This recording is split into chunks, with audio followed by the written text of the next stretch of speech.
What's going on? Welcome to the Deezy Report. Don't you know I love haters? Now,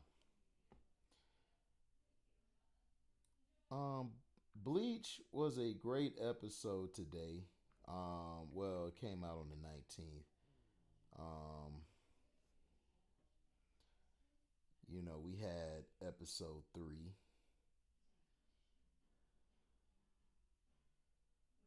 Now,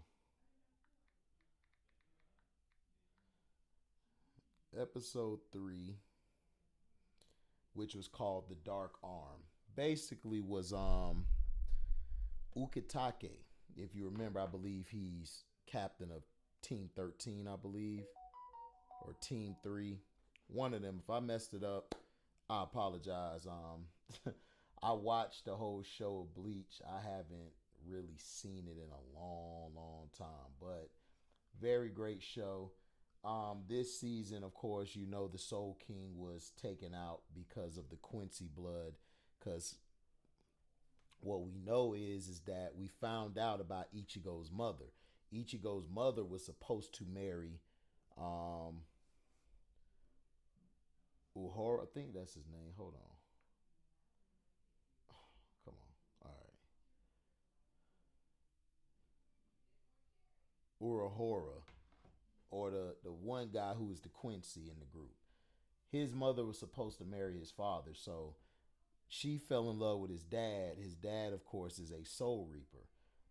And he also had some hollow blood because of an experimentation or something, I believe, where he possesses the hollow blood because it came from his father. I think his father had some in him, or the mother. I forgot. I got to go back and rewatch that episode. However, what we learned in this episode is that Ukitake, the white haired man who's been ill his whole life, the reason he was living is because his parents put an incantation over him, which was the right arm of the Soul King that was able to keep himself alive as well as his organs. He was able to live and he was able to continue. So when a contingency plan, that was the contingency plan. So if the Soul King passed away, or Yamamoto, which was the head guy who possessed fire, which I believe Ichigo is going to be the next guy like Yamamoto who has that power, that fire type of power. And he still continues to fight against Yawatch, who of course is the ancient Quincy King. And the Watch is teasing him like, why are you still fighting after you took out the Soul King? You unalived the Soul King. And was taunting him. And Ichigo, from what we've seen since day one, is a man who is, hold on, let's see if I can fix this chair. Don't worry, guys. I'm gonna get a new chair soon. Get a new chair soon. All right. Now, let me pull this up some. Okay, that's better. Hopefully, it stays like that. Sorry. So, Ichigo basically gets taunted, and a lot of times he loses confidence. Excuse me.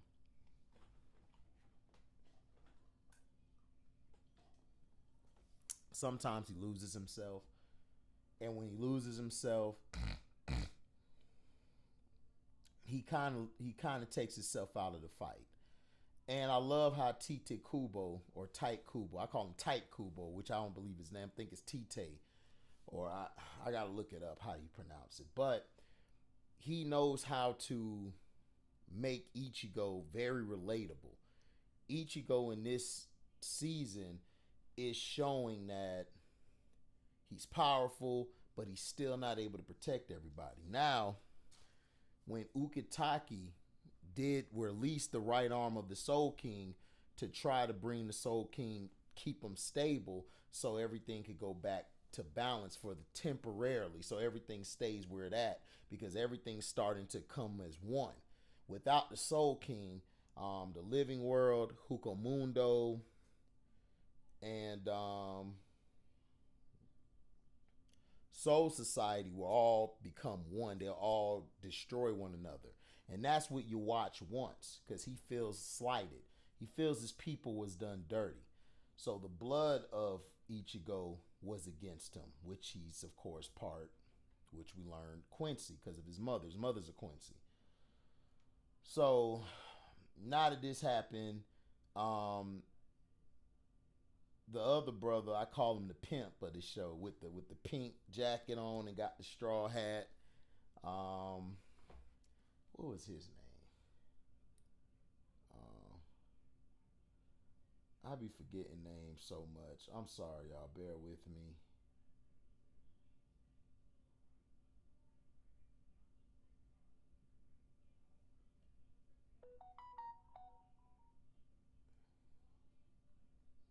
Which he has the power of Mimi Hagi. That's what it was.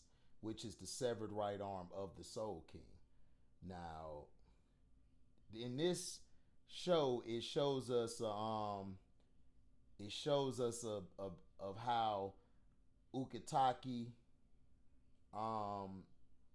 him and Kyoraku, him and Shinzui, this shows us how they met, how they were cool. Shinzui thought that Ukitake wanted to meet him because he got a lot of women.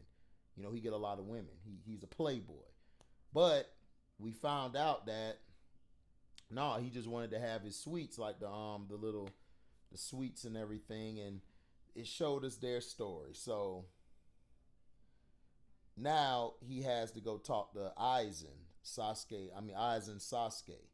So now that he does that, they're probably gonna ask him to help with not saving that, but we don't know yet what Shinsui is planning or plotting, because Shinzui feels like him and Aizen, they kind of coexist with their ideals and what they want. So he basically is feeling like, okay, you like what I like what you like. We wanna go that direction, which I love. I love that they done. So then you saw, of course, Kuchiki. She was getting sad and upset, and Ukitake had to tell her, look, I'm sorry I brought this on you, because remember, Cayenne passed away, and the board people were trying to give him a new lieutenant, and no, he didn't want one. So yeah, he's part of the Gote 13. So Aizen is going to help Shinsui, do what they do. And he has another proposition, which isn't about saving Soul Society. Now, he's going to, of course, come in to help them. Now,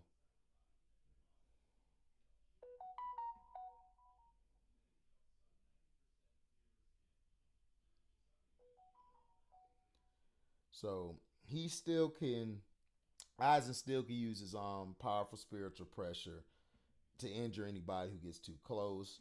So Shinzui tells him if he dies, then everything shuts down and Aizen will be trapped forever. So that was a great move there. So now we're gonna see next episode, they have somebody in the camps that's a betrayer. We of course saw them with the original Kenpachi, which was the medic, the lady who was in charge of the medic group, which I was surprised that she was a Kenpachi. It was dope to see her and Mr. Kenpachi go at it. That was a great fight. So, everything is, everything happens, how it is. The episode to me was 4 stars out of 4. It's continuously bringing better. A lot of people are saying it's already better than the manga.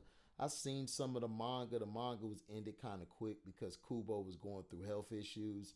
So now he actually has time to unwind. So he's going to add some things that he didn't add in the manga, and it's going to make the story a lot better. But a lot of people were upset that I believe Ichigo got with Orihime and Kuchiki was with Renji. But that makes sense because Renji and her grew up together and he loves her just like she loves him. And same thing with Orihime and Ichigo. So, but this was a great episode. I love the backstory on Ukitake. It made sense. I loved how Kubo intertwined it from the past to the present, and I like how you watch it. He couldn't see, his eyes could see the future, but he can't see the future no more because this was something never seen that was gonna happen. So now he's a little nervous now because now he don't know what's gonna happen, and it's gonna be interesting. So 4 stars out of 4, enjoyed it. Now my other thing is Penguin episode 5. The Penguin, let me see.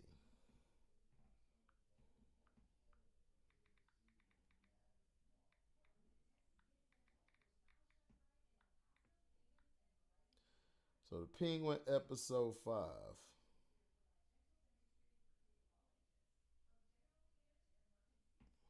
So, of course, episode 5, you know, basically shows the aftermath of what Sophia did to the Falcons. She basically took out all the Falcons. So now she's in charge. She left Vic alive so she could find out some things, different secrets. She wanted to bring the people who were still loyal to that family over there. And she basically took Vic out in front of them to show her that she means business and that this is a new boss in charge. We're all family. Like, we're going to take care of one another. You're going to get compensated money that they didn't really compensate you with. And that's something that I love a lot, what they did. So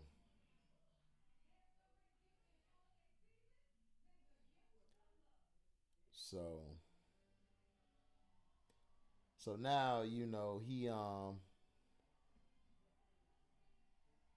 so him and Vic, of course, started off, they burnt the car. They got rid of the car, which I love them to do. Um,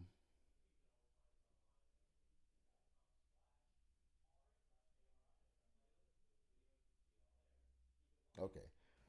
It was called Homecoming. They burned the car in the beginning because they're finna start something anew. He tells Vic, of course, to go get his mother, make sure she's straight, look out for her, and he basically takes out Falcone's wife and son. Maroney's wife and son. And Maroney's pissed off now. He tried to get Maroney off. That didn't work. So then he threw it in his face that, hey, call your wife and see if she picks up.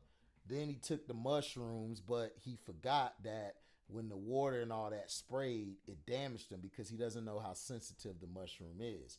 The mushroom is very, very sensitive. So you got to keep it in warm settings. You got to keep it covered. If you don't keep it covered, it's going to disintegrate just like it did. He only has two things filled of it. So now what they're going to do at the end, when he found that underground place, now they can grow the stuff in that warm climate because the warm climate's going to keep it alive because it's organic. So it's going to keep it alive, keep it moving. Now Sophia, the one professor guy from the Arkham crap, he was there. He's in love with her, which I don't know why, but he's in love with her. So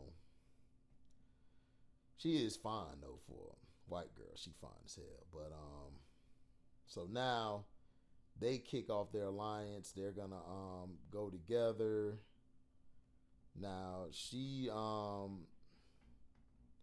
the police chief, of course, was trying to get some information from Sophia. Sophia basically basically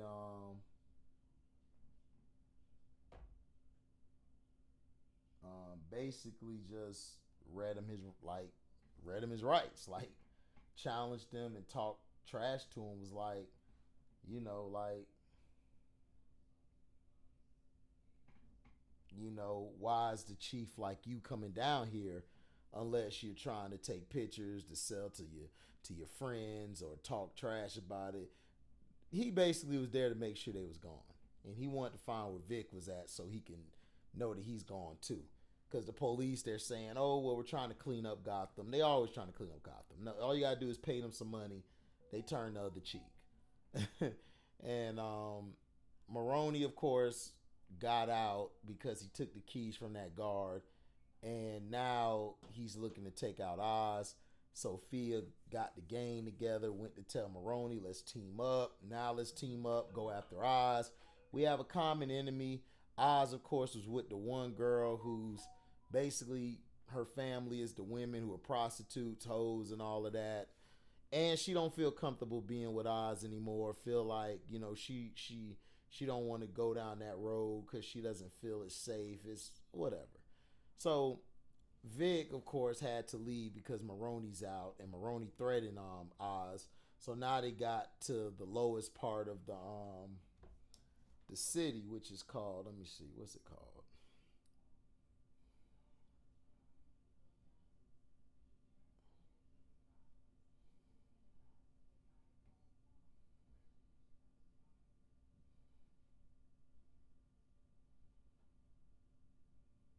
Yeah, he went to meet with Nadia.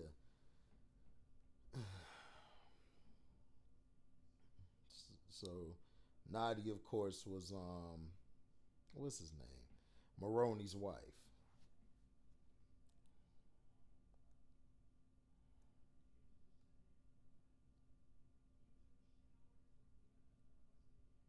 Of course, he tried to get the girlfriend. That didn't work.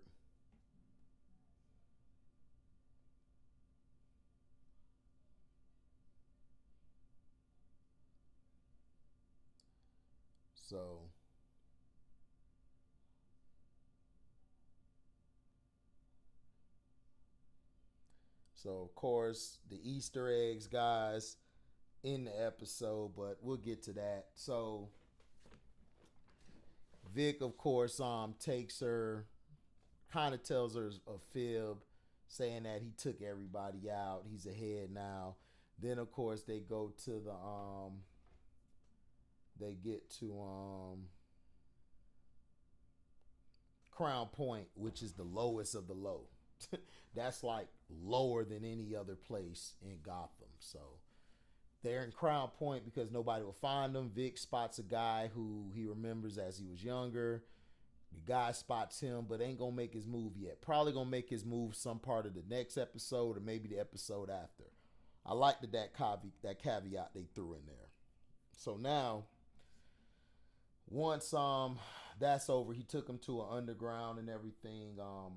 Their Gotham's underground is their new base now, and that's where they're gonna grow the mushrooms. And next scene, we seen that they got the place up and running. He, of course, is gonna have a meeting with his people. Sophia and, of course, Maroney are probably gonna try to track them down, try to do what they do, get him, take him out, or find out where he's at. They're probably looking for him. He's not gonna be in them spots, and he's probably just gonna be making his money and laying low until it's time to strike, which we're gonna see in the next episode. So this show's been 4 stars out of 4. Like, it's great. Like, every episode is riveting, and every episode is it feels like a movie. It feels like it's taking you here, taking you here. It's stringing you along until it gets time to land the plane. Then we'll see how far to go. Now, the Easter eggs in here was Penguin's purple car. It basically is a nod to his character's love of purple in the Batman comics, because he likes to wear purple a lot. So that's why he had the purple car. Now, Rex Calabrese, which is Oz name checks a local gangster that he used to look up to called Rex Calabrese. This is actually a character from the Batman Eternal comics, where he was depicted as a Gotham City mobster and local crime lord.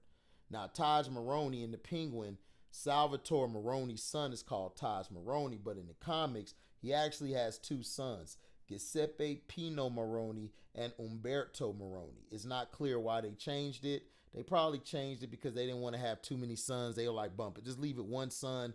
Save an extra person that you have to pay. So, and to me, that's not a problem. If you change something like that, cool. as long as the show works, I'm good.